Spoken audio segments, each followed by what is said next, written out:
Roberto de Almeida e Dino Matroce, foi dito ali através do jornal Hora H que mataram o filho do Nito Alves e essas pessoas não saíram ao público para vir justificar. Olha, hoje à noite a tua vida acabou. Você, fraccionista com a minha ex-mulher, você está maluco? O MPLA não tem capacidade de se reconciliar entre eles, de saírem e se dar as mãos. O MPLA tem dificuldades até de negociar consigo próprio. O dos Santos que tanto lutou, hoje o dos Santos está aí boba buspudo. Por que eles não fazem tudo para trazerem, se reconciliarem e darem um passo para frente? Não conseguem.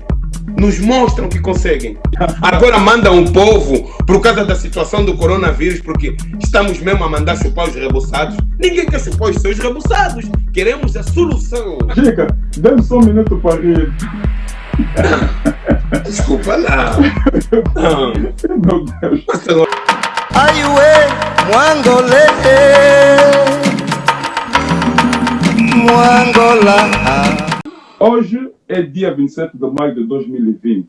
Exatamente há 43 anos, os dirigentes do MPLA, o partido que governa Angola há quase meio século, conduziram uma purga sangrenta no seio do seu partido.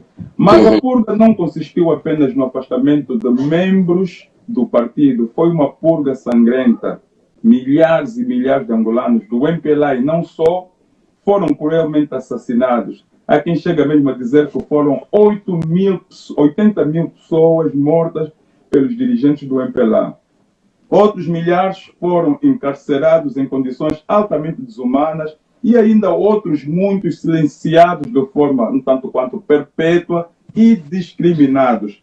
Hoje, dia 27 de maio de 2020, vamos falar dos acontecimentos do dia 27 de maio de 1977, a chacina do 27 de maio, justificada na altura pelos algozes como resposta à tentativa de golpe de Estado conduzido por Alves Batista Nito Alves, José Vandune e Zica Valles.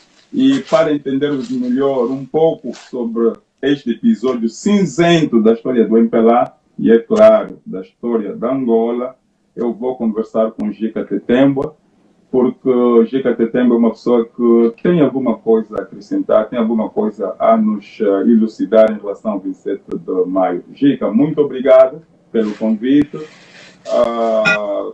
Felizmente conseguimos superar o problema que estávamos a enfrentar há uns segundos atrás. Gica, mesmo já assim de seguida, a minha pergunta é a seguinte: qual é a tua conexão? Qual é a tua relação com 27 de maio?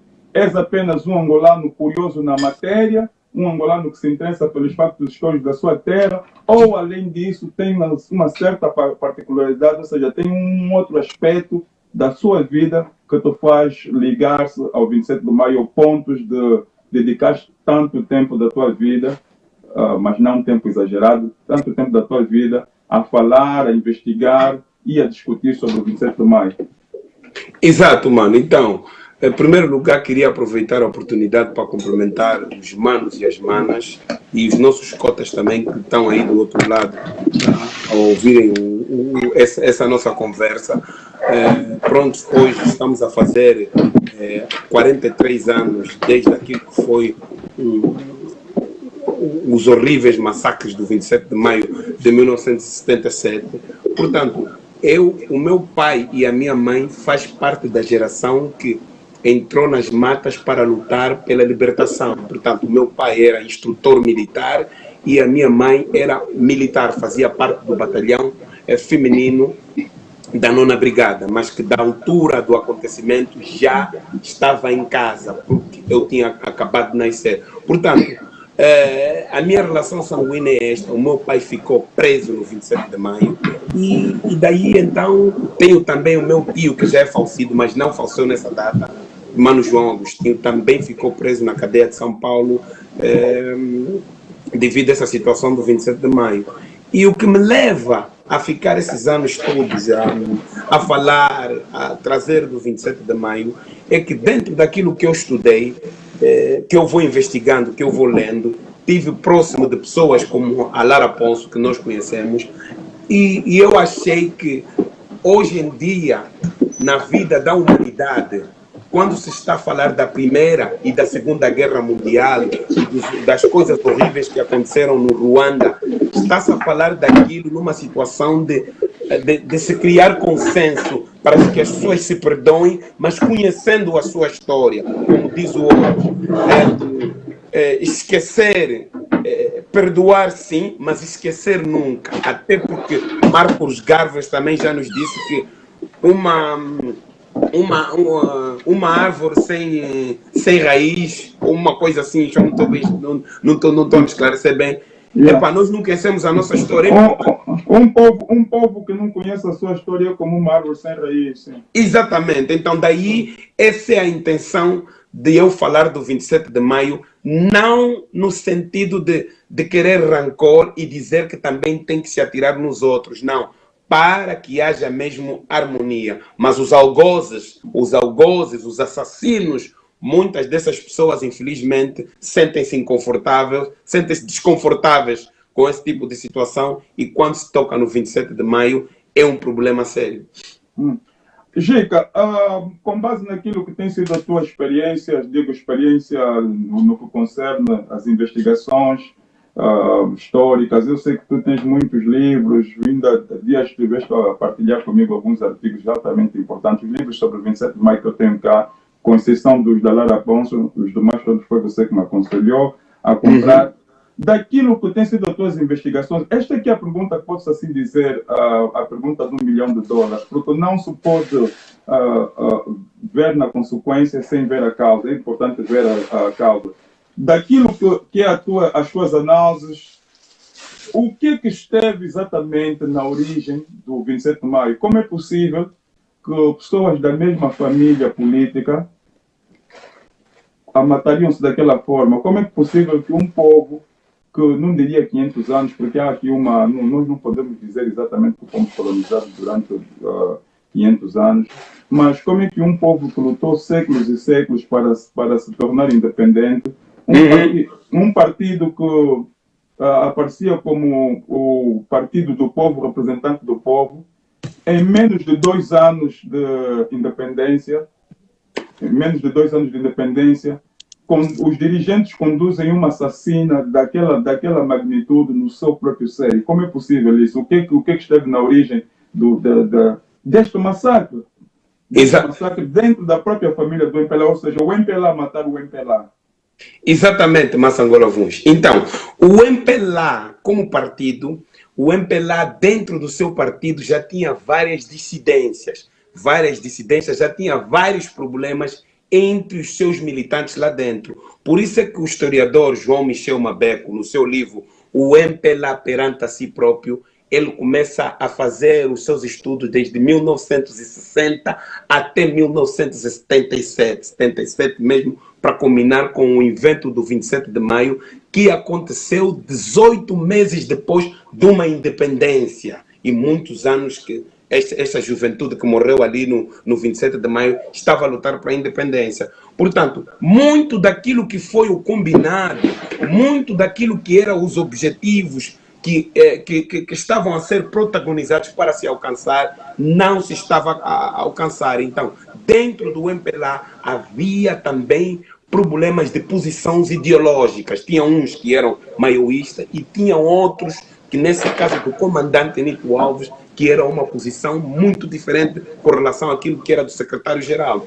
Daí os anos foram passando, chegou a independência, segundo conta Michel, que é um dos sobreviventes, no seu livro Nuvem Negra, quando começou a haver os patenteamentos, gerou muita insatisfação no seio dos militares, principalmente da nona brigada, em que muitos não ficaram contentes. Era supostamente, se dizia, pela coragem, pela bravura, que começou até pelos Sem Fuego, em 1960, ali na comuna do Uqua, o monstro imortal, aí era já dito como ministro da Defesa, mas não aconteceu, foi Ico Carreira. Isso causou muita insatisfação no seio dos militares. Gica, deixa-me só aqui, só para poder entender, quer dizer, dizes que um dos problemas que originou o descontentamento, não estou assim bem a dizer a chacina, mas o descontentamento no seio, é a questão das posições. dos cargos, não é? Exatamente. Quer dizer, dentre elas havia várias situações.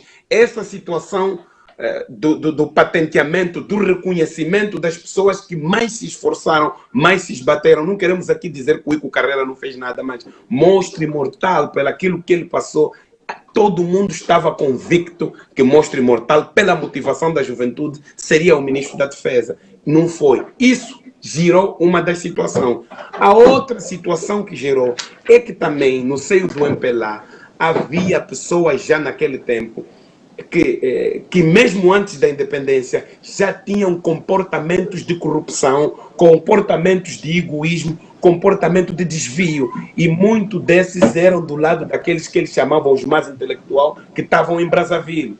Tanto é que Diolinda Rodrigues também se virou contra isso, porque até a fuba, a farinha, o óleo que se enviava para os soldados, as encomendas que as famílias mandavam para os soldados, os intelectuais estavam a roubar para oferecer nas suas namoradas. E então Diolinda Rodrigues já tivera dito sobre isso. Se hoje a farinha e o que fufutila vocês estão a roubar, o que será da manhã quando porem a mão nos diamantes e no petróleo?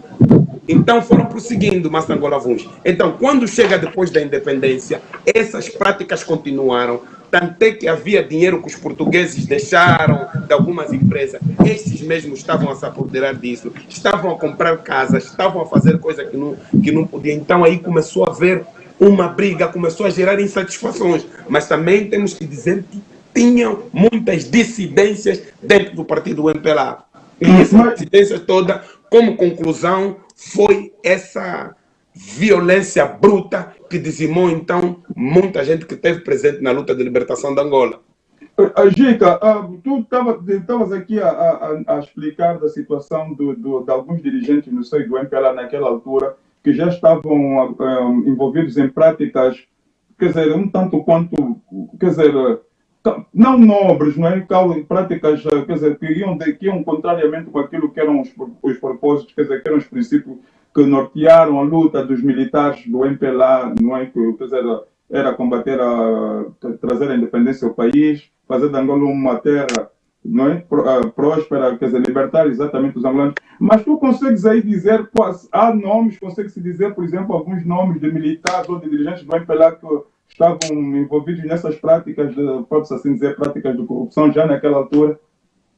Pronto, olha, no livro do eu só quero corrigir uma coisa aqui. Claro que essa coisa de ser ministro da Defesa, pronto, tudo vinha também. As pessoas hoje falam que o Monstro Imortal tinha que ter... Tinha que ser o ministro da Defesa, não é? Mas tinha que ter nível acadêmico, tinha que ter mais conhecimento profundo, não tinha universidade, mas pronto. Eu só estou a dizer aquilo que consta na história e que as pessoas estavam a dizer que não estavam satisfeitos porque a motivação era mesmo que as pessoas contavam que fosse o Monstro Imortal. Mas eu acredito que depois ficou tudo esclarecido. Agora, uma das pessoas que mais se apontou que tinha mesmo práticas de corrupção, o Ico Carreira.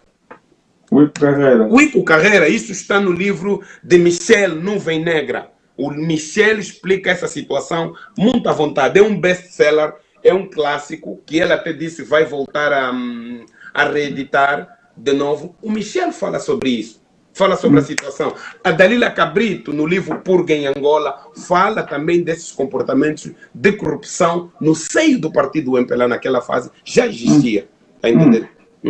Gica, antes da gente prosseguir aqui com a nossa conversa no que concerne os acontecimentos do 27 de maio, isso, o que eu vou perguntar agora não deixa de ser parte daquilo que são os acontecimentos do 27 de maio, mas vamos ver mais aqui no lado das sequelas, naquilo que tem a ver com o impacto nas vítimas. Tu és uma das vítimas e eu sei que tu tens contato com... Tens pessoas amigas, pessoas chegadas que também são vítimas. Como é que foi a vida das vítimas, tanto os sobreviventes como os filhos das pessoas que morreram? Como é que foi a vida? Como é que a vida foi conduzida?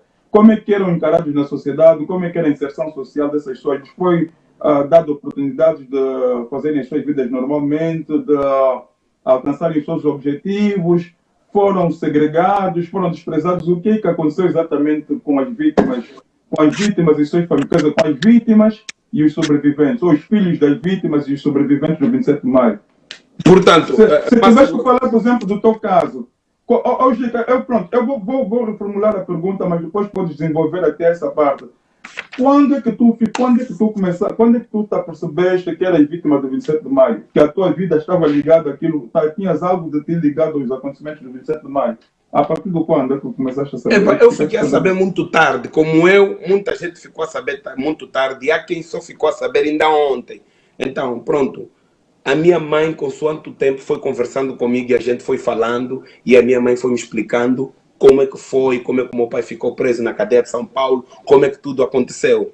Mas eu não tive problemas nenhum na sociedade, mas eu conheço muita gente, que eu vou conversando com ele, que ficaram a saber mais cedo e cresceram já com essa situação. Porque Mastangola Vuns foi uma situação que 43 anos depois, ainda estamos a falar do 27 de maio como uma espécie de tabu.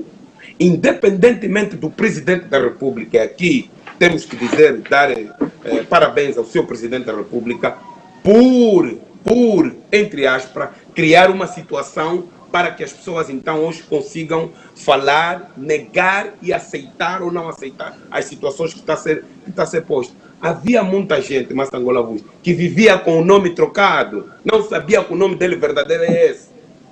Há pessoas hoje que já estão grandes, órfãos do 27 de maio, que estão a descobrir que os algozes são membros da família. Então, este problema do 27 de maio dentro das famílias trouxe problemas sérios. Pessoas que hoje já têm neto, os netos têm nomes errados. Isso tudo falou-se há 2 anos atrás, quando houve um debate que a Eclésia organizou lá em Luanda. Houve pessoas que falaram. O menino que foi preso com 16, 12 anos falou.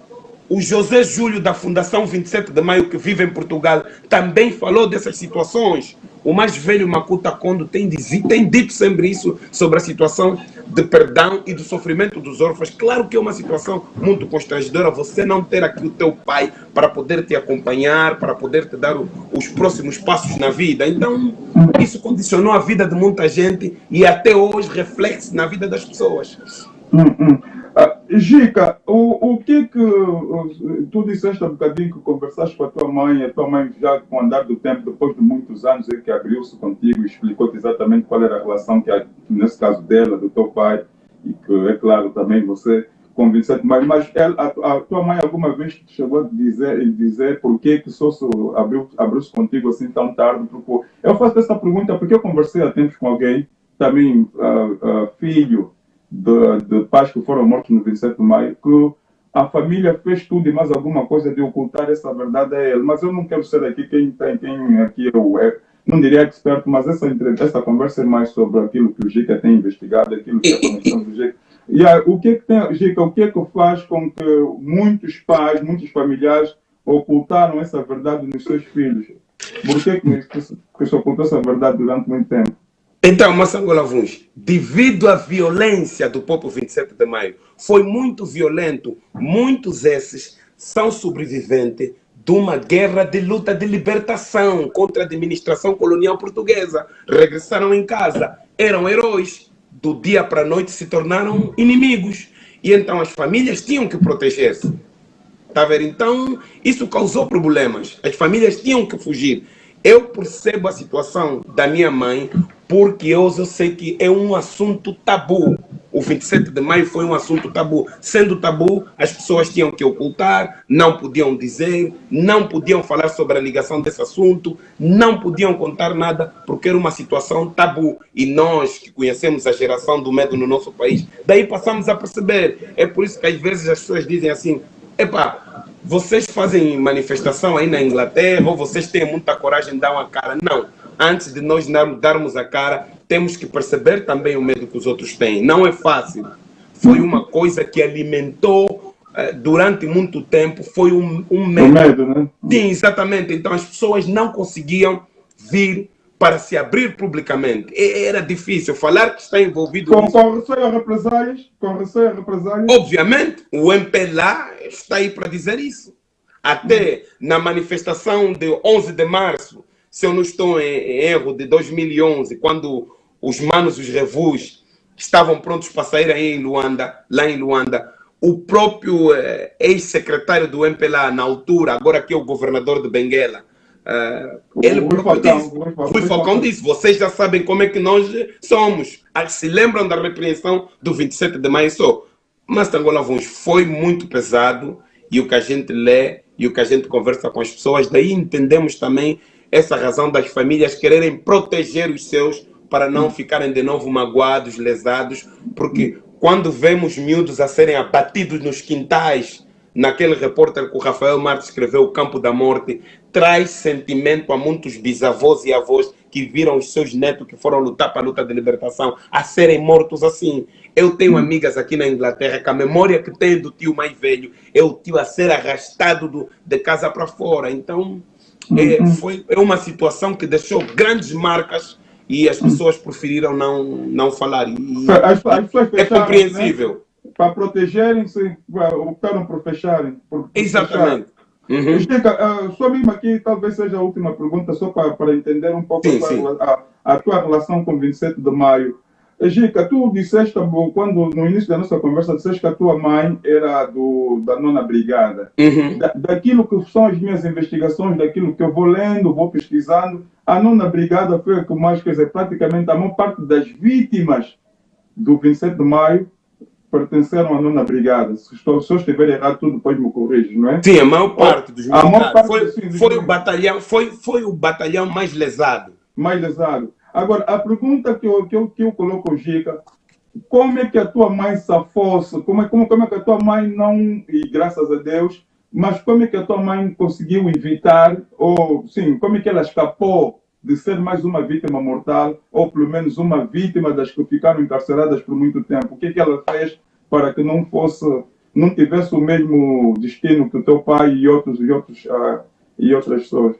Não, a minha mãe ficou grávida e depois lhe foi aconselhada para grávida contigo? Exatamente. Exato. Sim, okay. Foi aconselhada, então já não voltou mais.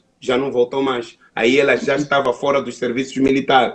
Não, mas espera aí, Gica, não voltou mais como? Saiu, fugiu da 9ª Brigada? Não, estava grávida, foi dar à luz de mim, já não voltou mais para a tropa.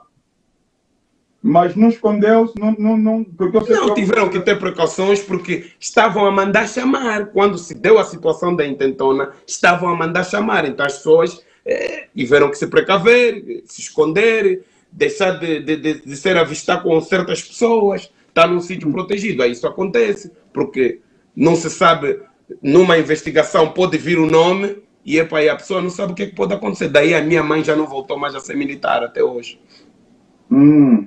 O 27 de maio, um dos temas que mais, um dos pontos do 27 de maio que mais se levanta nos dias de hoje, passando 43 anos, é o porquê que até agora ainda não é um processo aberto, porquê que até agora ainda não há certidões, não foram emitidas certidões de óbito, os familiares das pessoas que perderam a vida ainda não nos foi dito onde que os seus parentes, os seus entes queridos foram enterrados. Não há corpos, não há certidão de óbito, não se sabe de forma oficial quem são os algozes. O porquê disso? O que geralmente os países, os estados têm como sigilo de estado, geralmente entre 40, máximo 42 anos, há países que são 35 anos. O que tu achas que está na origem de até agora não se conduzir um processo mais ou menos assim parecido com aquele que se viveu no Ruanda, da Comissão de Verdade, Comissão de Verdade e Inquérito e Verdade, Reconciliação e Verdade também pode ser assim dizer. Quer dizer, por que ainda não, ou o que aconteceu com a África do Sul depois do fim do apartheid, o que leva até hoje o MPLA a não criar uma Comissão da Verdade para que eles possam se reconciliar com a sua própria história? O que tu achas que está por detrás disso? Olha, Massa Angola Vuns, esperava-se agora que o Presidente da República tivera dito que vai haver uma abertura sobre esse processo, o tal a vítima dos conflitos políticos. Mas então, devido àquilo que eu penso não quero ser aqui o dono absoluto da verdade, é só o meu pensamento, a minha opinião, mano. Aquilo que eu penso é que o 27 de maio tem a sua especificidade, porque foi uma coisa que aconteceu quando Angola já estava independente, não havia conflitos políticos nenhum no 27 de maio, só do 27 de maio está posto no mesmo balaio dos conflitos políticos, demonstra-se que o MPLA quer resolver a situação do 27 de maio de uma maneira impalhativa, porque a maior parte das pessoas que morreram no 27 de maio são membros do MPLA, mas também os algozes, os assassinos, também são do MPLA. E muitos estão em vida, e então isso pode causar lesões muito fortes. Vamos saber de nomes que às vezes a gente anda com eles diariamente e que estão e que estiveram fortemente envolvidos nisso do 27 de maio. Daí então vem a demonstração do MPLA, mas é dizer que já há não um litígio, mas não há uma aceitação disso que o nosso governo tentou criar a vítima dos conflitos políticos, porque há quem não aceita. Se você só chegar a dar certidão, se aconteceu no momento em que nós já tínhamos um governo, então o governo não podia emitir desculpa oficial. O governo devia emitir desculpa oficial. Então, se quando aconteceu essa situação, o próprio presidente diz que morreram os melhores filhos de Angola naquela data, por que não se resolve isso de uma outra maneira? E era uma família, a família MPLA. Se era só uma situação, já que estavam a dizer de tentativa de golpe de Estado, então aconteceu em Luanda, por que só foram matar pessoas nas províncias, em Malange, no Lubango, no outro sítio? Há muito para se explicar aqui, e quem fica mal na fita no meio disso tudo é o MPLA. Então, não vejo vontade do MPLA de falar sobre isso. Gica, tu falaste aqui dos algozes, das pessoas que estavam à frente desses assassinatos, que muitos deles estão em vida. Tu achas que talvez essa seja uma das razões pelo qual não se quer abrir o caso? Sim. Não se quer chegar à verdade, às razões, já que eles foram mortos porque foram acusados de tentativa de golpe de Estado. Eu também sou da opinião que devia se apurar se de facto foi tentativa de golpe de Estado ou não. E quem são as pessoas que estiveram, quem foram as vítimas, quem foram os algozes. Achas que é pelo facto de muitos dos algozes, dos assassinos estarem em vida e continuarem a ocupar alguns lugares de destaque na sociedade angolana, ou simplesmente porque nós angolanos não temos a capacidade, ou seja, não temos, não diria nós os angolanos, porque eu não creio que seja justo misturar todos os angolanos nessa situação, ou o MPLA não tem honestidade intelectual suficiente para abordar de forma clara um assunto tão grande como este. Será que tem a ver com os algozes que ainda estão em vida, alguns dos que estão... Mas também, Massangola Vuns, eu não vejo mais razão de que 43 anos depois, muitas dessas pessoas que participaram nisso já não têm força, já não conseguem caminhar para a sua vida, mas não podemos viver debaixo de uma desgraça histórica. É um acontecimento que a gente podíamos sentar como os filhos da terra e resolver, e sobretudo os de um partido, e resolver e avançar para frente. Eu acho que para além de não haver honestidade intelectual, o MPLA tem as pessoas que os aconselham e acham que isso ainda não é o momento certo. Mas se não for o momento certo, muitas dessas pessoas que fizeram parte do 27 de maio, quer de um lado como vítima e do outro lado como algozes, daqui a mais um tempo vão-se deste mundo. E como é que fica a história? Aí está, a história fica comprometida, porque para aquilo que as pessoas que vão se batendo na história e as pessoas que estão sobreviveram, e atenção, Massangola Vuns, nós não estamos só aqui a falar de pessoas que sobreviveram, mas também há situações que precisam se esclarecer, e aí onde é que vai sair que houve desonestidade de muitas pessoas. Quem matou o Sai de Mingas? Quem matou o Danger Rex?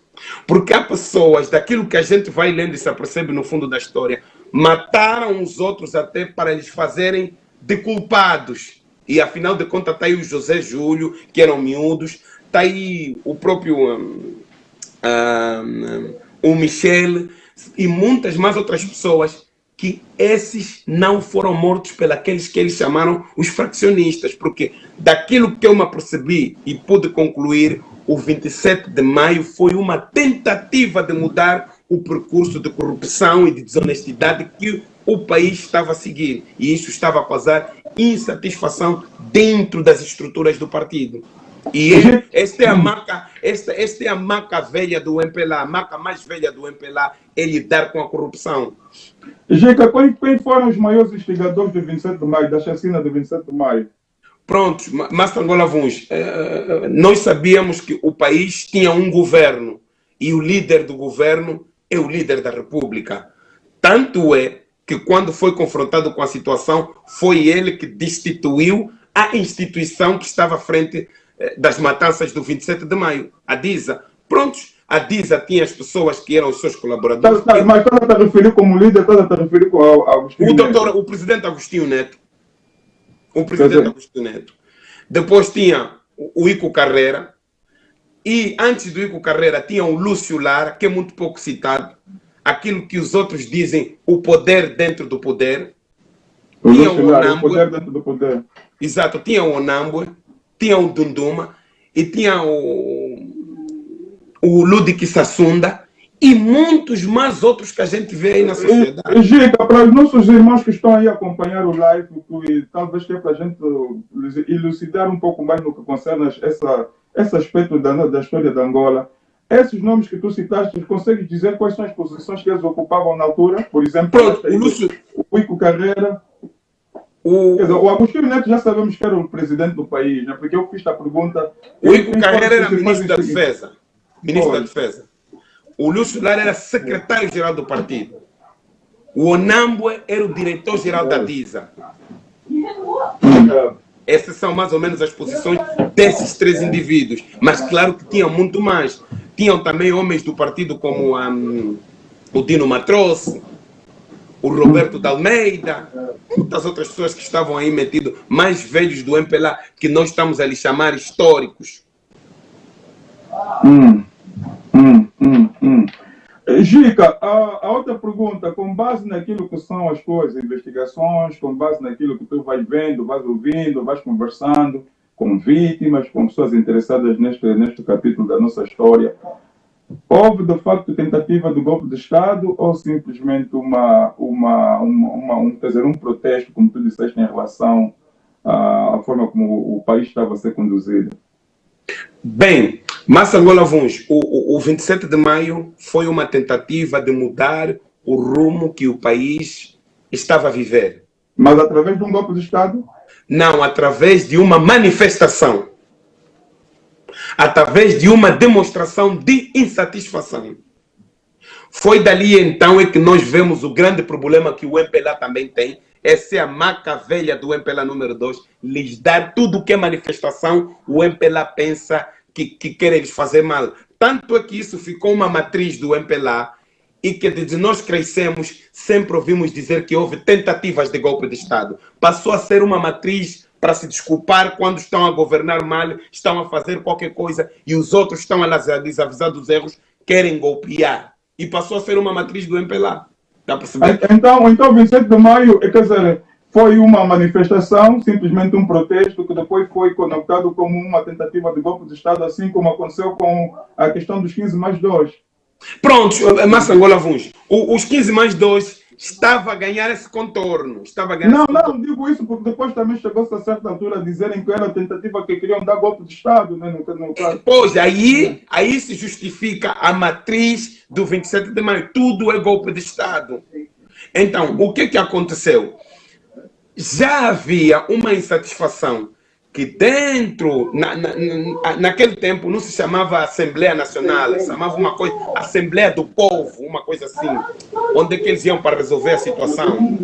A Assembleia do Povo, sim, a Assembleia do Povo, sim. Exatamente. Muitos desses que estavam a reclamar as condições, os comandantes, Nito Alves e muitos mais outros, mas Angola estavam seriamente comprometidos com a revolução.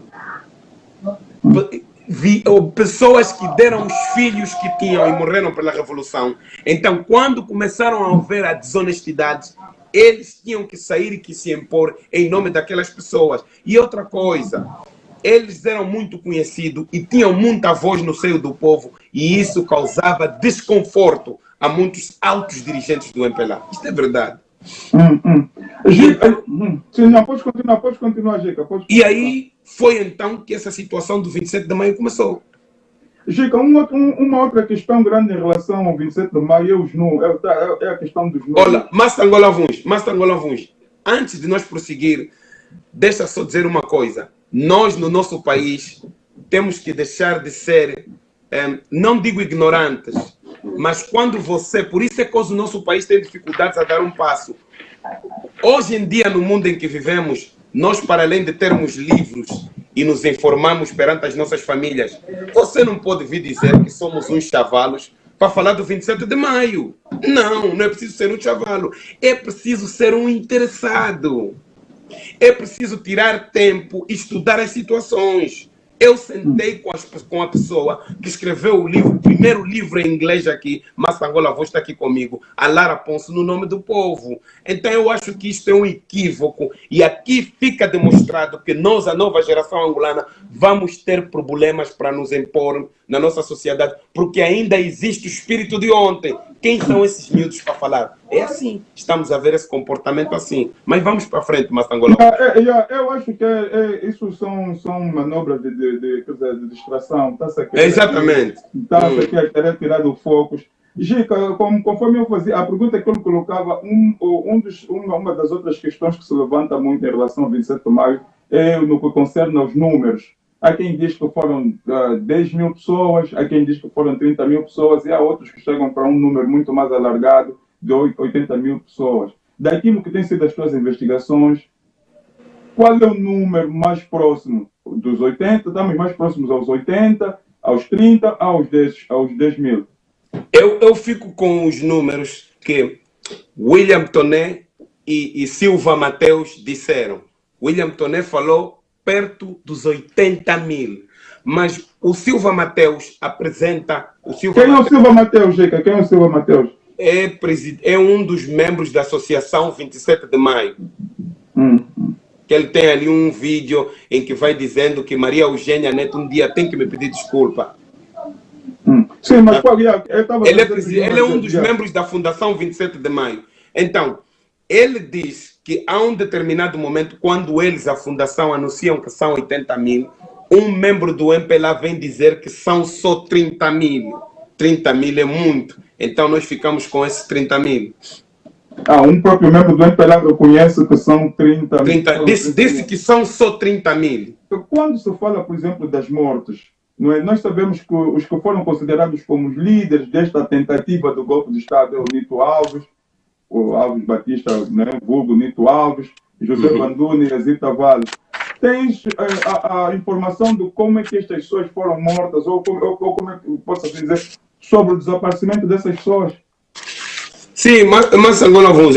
As principais figuras foi o João Jacob Caetano, o monstro imortal. Exato. O Eduardo Arthur Santana Valentim, o Juca Valentim. Foi também o Alves Batista, Bernardo Alves Batista, Nito Alves. E foi também o José Jacinto da Silva Vieira Dias Vandune, o José Vandune. E então a Citaval. Citavales também foram essa vítima. E o Bacalov. Sim, mas pronto. O Bacalov também estava, o Ernesto da Silva Bacalov também estava. Mas essas são as figuras que eles mais centraram a sua atenção, né? Quando a pessoa vai fazendo a investigação. Claro que também foi. E tem muitos mais. E até há muitas narrativas de insatisfação que a questão do Bacalov foi uma questão mesmo... não devia ser conforme foi. Foram mesmo maus. Mas pronto. Mas Angola Vuns, de todos esses, aqui, eu achei, foi tudo horrível. Aquilo que eu pude ler da história foi a morte de Monstro Imortal. Cegaram as vistas de Monstro Imortal. Segundo os dados... Mas, gente, como é que se chega a esse ponto do Monstro Imortal morrer desta forma, não só pelo fato dele ser quer dizer, o que se diz é que foi o comandante mais brilhante na altura, não é? Foi o que estava à frente dos 100 Fuegos, né? Do Batalhão dos 100 Fuegos, sim. Do Batalhão 100 Fuegos, e não só, que também era afiliado de Agostinho Neto. Se eu estiver errado, tu depois me corrijas. Sim. Era afiliado de Agostinho Neto, e o que se sabe também é que ele ainda teve uma aproximação com Agostinho Neto para evitar aquilo tudo que estava aquelas injustiças todas que estavam a se cometer contra os demais membros do MPLA. Como é que uma pessoa tão importante, tu disseste que ele não chegou de ser ministro da Defesa, mas teve um cargo muito alto na estrutura do partido. Sim, e para além de ter um cargo muito bom nas estruturas do Estado, era uma pessoa que gozava de uma boa reputação dentro do partido e, sobretudo, na esfera militar, era muito bem conhecido. Mas quando aconteceu isso, até ele pediu que a única pessoa que pode me julgar é Agostinho Neto. Chamem Neto. Eu acho que daquilo que eu li, só 2 pessoas que eu consegui ler por completo da forma que foram tirados à vida é o Monstro Imortal e do batalhão feminino, a Verinha. Verinha, sim. A comandante Verinha. Gica, fala-nos da morte do Monstro Imortal, depois fala-nos um pouco detalhadamente sobre Prontos, o Monstro Imortal foi morto daquilo que eles chamavam uma peça, eu não conheço muito como é que esse instrumento chamavam garota. O Monstro Imortal foi morto, foi-lhe cegado os olhos e ele depois sucumbiu, morreu. E da comandante Verinha? Foi massacrada, foi maltratada, inclusive estava grávida. Depois de ter o bebê, lhe voltaram de novo, bateram-lhe e abusaram dela, então ela faleceu. Yeah. Gica, Isso tudo eu não falo sozinho. Isso tudo eu não falo sozinho. Para além de Dalila Cabrito falar um bocado sobre isso, também no livro do historiador, O Perfil de um Ditador, no volume 1, Pacheco ilustra algumas situações sobre esses abusos do 27 de maio, da forma cruel com que as pessoas foram mortas. E sobre Gica, recentemente um jornalista muito conhecido lá em Angola, o Miguel Netos, entrevistou um senhor e surpreendeu meio mundo, ou surpreendeu quase todos os angolanos interessados pelo caso do 27 de maio, quando o seu convidado, nesse caso, trouxe quer dizer, não digo notícia, mas quer dizer, fez aí uns comentários, umas declarações um tanto quanto chocantes, segundo as quais todos esses nomes, esses grandes nomes da Revolução Angolana, esses homens que foram mortos no 27 de maio, que estavam todos eles em vida. Disse que o Bacalov estava em vida, Nito Alves estava em vida, o José Bandone estava em vida. Todos eles, o que é que tu achas dessas declarações? E ele diz, este senhor que fez essas declarações diz que também foi uma das vítimas do 27 de maio, mas que diz que nenhum deles foi morto. Quer dizer, muitos foram mortos, mas esses principais, ou seja, os principais líderes da chamada intentona golpista, que estão vivos. Não morreram, Nito Alves não morreu, José Bandone não morreu. O que é que tu achas dessas declarações? Lara Ponço, no seu livro No Nome do Povo, entrevista pessoas importantes e dessas pessoas ainda estava em vida, que foi o ex-diretor do Jornal da Angola. Lara Ponço teve uma conversa com ele, gravou, e a Lara Ponço explica